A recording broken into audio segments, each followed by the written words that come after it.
Hello दोस्तों, मैं आशीष कुमार स्वागत करता हूं आपके अपने YouTube channel A K genius knowledge पर। तो आज के इस वीडियो पर देखेंगे सोलर सिस्टम से रिलेटेड टोटल 20 क्वेश्चंस जो कि सेट 6 है।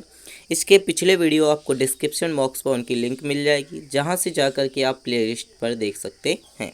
इसी के साथ हम चाहिए शुरू करते हैं। तो क्वेश्चन नंबर 1 हमारे पास है, किसने सबसे पहले पृथ्वी की परिधि को मापा था? तो ऐसे कौन से वैज्ञानिक हैं जिन्होंने पहले परिधि को मापा था? तो इसका राइट आंसर हो जाएगा हमारा ऑप्शन डी, इराटोस्थनीज जो थे, इराटोस्थनीज, इन्होंने सबसे पहले पृथ्वी की परिधि को मापा था।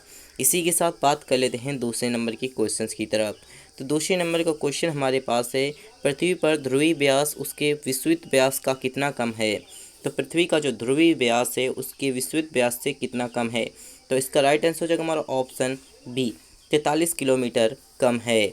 इसी के साथ बात कर लेते हैं तीसरे नंबर के क्वेश्चंस की तरफ। तो तीसरे नंबर का क्वेश्चन हमारे पास है, पृथ्वी का विषुवतीय व्यास लगभग कितना है? तो जो पृथ्वी का विषुवतीय व्यास है वो लगभग कितना है? तो इसका राइट आंसर हो जाएगा ऑप्शन बी, 12,750 किलोमीटर जो है पृथ्वी का विषुवतीय व्यास है। इसी के साथ बात कर लेते हैं हम चौथे क्वेश्चन की तरफ। तो चौथा क्वेश्चन हमारे पास है, पृथ्वी को उसके काल्पनिक अक्ष से घूमने को क्या कहते हैं? तो अगर पृथ्वी अपने काल्पनिक अक्ष पर घूमती है तो इस क्रिया को क्या कहते हैं? तो इसका जो राइट आंसर हो जाएगा हमारा ऑप्शन सी हो जाएगा, घूर्णन कहते हैं। पृथ्वी का उसके काल्पनिक अक्ष के घूमने की क्रिया को घूर्णन कहते हैं। इसी के साथ बात कर लेते हैं, क्वेश्चन नंबर हमारे पास 5वां है, पृथ्वी की अपनी कक्षा में गति होती है तो गति में जो है किस दिशा में गति करता है? तो पश्चिम से पूर्व की ओर गति करता है। ऑप्शन इसका राइट आंसर हो जाएगा। इसी के साथ बात कर लेते हैं अगले क्वेश्चन की तरफ। तो अगला क्वेश्चन हमारे पास है 6वें नंबर का क्वेश्चन। 6वें नंबर का क्वेश्चन हमारे पास है, पृथ्वी तथा सूर्य के मध्य सर्वाधिक दूरी किसके दौरान होती है? तो जो है पृथ्वी और सूर्य के मध्य सर्वाधिक दूरी किसके दौरान होती है? तो इसका जो राइट आंसर हो जाएगा हमारा ऑप्शन सी हो जाएगा। अपसौर के समय जो है हमारी पृथ्वी और सूर्य के मध्य सर्वाधिक दूरी होती है। इसी के साथ बात कर लेते हैं 7वें नंबर के क्वेश्चन की तरफ। तो 7वें नंबर के क्वेश्चन हमें, ऋतुएं निम्नलिखित में से किसके कारण होती हैं? तो जो ऋतुओं का जो है परिवर्तन होता है वो किसके कारण होता है? तो जो इसका राइट आंसर हो जाएगा हमारा ऑप्शन बी, सूर्य के चारों ओर पृथ्वी का परिक्रमा करने से जो है ऋतुओं में परिवर्तन होता है। इसी के साथ बात कर लेते हैं हम 7वें के बाद 8वें नंबर के क्वेश्चन की तरफ। तो 8वें नंबर का क्वेश्चन हमारे पास है, पृथ्वी से आकार में छोटे ग्रह कौन से हैं? तो जो पृथ्वी से आकार में छोटे ग्रह हैं वो कौन कौन से हैं? तो जो इसका राइट आंसर हो जाएगा हमारा ऑप्शन सी हो जाएगा, शुक्र एवं मंगल जो है पृथ्वी से आकार में छोटे ग्रह हैं। इसी के साथ बात कर लेते हैं हम 9वें क्वेश्चन की तरफ। तो 9वां क्वेश्चन हमारे पास है, निम्न में से किसने पहली बार कहा कि पृथ्वी गोल है? तो किसने कहा था कि जो है पहली बार पृथ्वी गोल है? तो इसका जो राइट आंसर हो जाएगा हमारा ऑप्शन ए, और इस टोटल जो है इस टोटल ने कहा था कि जो है पृथ्वी गोल है, और इस टोटल ने कहा था। इसी के साथ बात कर लेते हैं हम 10वें नंबर के क्वेश्चन की तरफ। तो 10वें नंबर का क्वेश्चन है, पृथ्वी की धुरी है तो पृथ्वी की धुरी कैसी है? तो जो इसका राइट आंसर हो जाएगा हमारा ऑप्शन ए, झुकी हुई है। पृथ्वी की धुरी कैसी है? तो झुकी हुई है। इसी के साथ बात कर लेते हैं 11 नंबर की क्वेश्चंस की तरफ। तो 11 नंबर का हमारे पास क्वेश्चन मोस्ट इंपॉर्टेंट क्वेश्चन है, पृथ्वी के अतिरिक्त किस ग्रह पर वायुमंडल पाया जाता है? तो किस ग्रह पर वायुमंडल पाया जाता है? तो ऑप्शन डी इसका राइट आंसर हो जाएगा, मंगल ग्रह पर वायुमंडल पाया जाता है पृथ्वी के अतिरिक्त। इस वजह से जो पृथ्वीवासी हैं वहाँ पर बसने के विषय में सोच रहे हैं। इसी के साथ बात कर लेते हैं 12 नंबर की क्वेश्चन की तरफ। तो 12 नंबर का क्वेश्चन हमारे पास है, लाल रंग का दिखाई देने वाला ग्रह है। तो लाल रंग का जो है दिखाई देने वाला कौन सा ग्रह है? तो मंगल ग्रह जो कि लाल रंग का दिखाई देने वाला ग्रह है। इसी के साथ बात कर लेते हैं 13 नंबर के क्वेश्चन की तरफ। तो 13 नंबर का हमारे पास क्वेश्चन है, पृथ्वी के अतिरिक्त किस ग्रह पर ऋतु परिवर्तन संभव है? तो जो पृथ्वी के अतिरिक्त है वो किस ग्रह पर ऋतु परिवर्तन संभव है?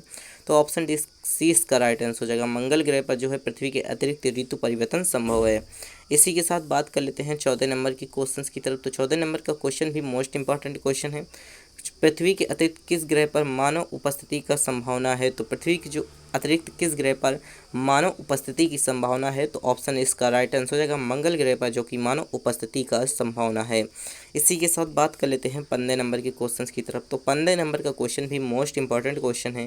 क्वेश्चन नंबर 15 हमारे पास है, प्रथम बार मंगल ग्रह पर उतरने वाला अंतरिक्षयान कौन सा है? तो प्रथम बार मंगल ग्रह पर उतरने वाला जो अंतरिक्षयान है वो हमारे पास है पाथफाइंडर। ऑप्शन डी इसका राइट आंसर हो जाएगा, क्योंकि यह पृथ्वी से जो है प्रथम बार मंगल ग्रह पर भेजा गया था। इस वजह से यह पाथफाइंडर जो कि पृथ्वी से मंगल ग्रह पर उतरने वाला पहला अंतरिक्षयान है। इसी के साथ बात कर लेते हैं 16 नंबर के क्वेश्चंस की तरफ। 16 नंबर का हमारे पास क्वेश्चन मोस्ट इंपॉर्टेंट क्वेश्चन है, किसमें पृथ्वी के अलावा अन्य जीवन की संभावना है क्योंकि वहाँ का पर्यावरण जीवन के लिए बहुत अनुकूल है। तो ऐसा कौन सा ग्रह है जिसके पृथ्वी के अलावा भी वहाँ पर जीवन संभव है? तो जो इसका राइट आंसर हो जाएगा हमारा ऑप्शन बी हो जाएगा, मंगल ग्रह, जो कि पृथ्वी के अतिरिक्त वहाँ पर भी जीवन संभव है, अर्थात जीवन के अनुकूल वहाँ पर पर्यावरण है। इसी के साथ बात कर लेते हैं 17 नंबर के क्वेश्चंस की तरफ। तो 17 नंबर का क्वेश्चन भी मोस्ट इंपॉर्टेंट क्वेश्चन है, एक ग्रह के दिन का मान और उसके कक्ष का झुकाव लगभग पृथ्वी के दिन के मान और कक्ष के झुकाव के तुल्य है। तो कौन सा ऐसा ग्रह है जो उसका जो है पृथ्वी के दिन का मान जो है और उसके दिन का मान जो है, दोनों का मान एक दूसरे के तुल्य है? तो जिसका राइट आंसर हो जाएगा हमारा ऑप्शन डी हो जाएगा।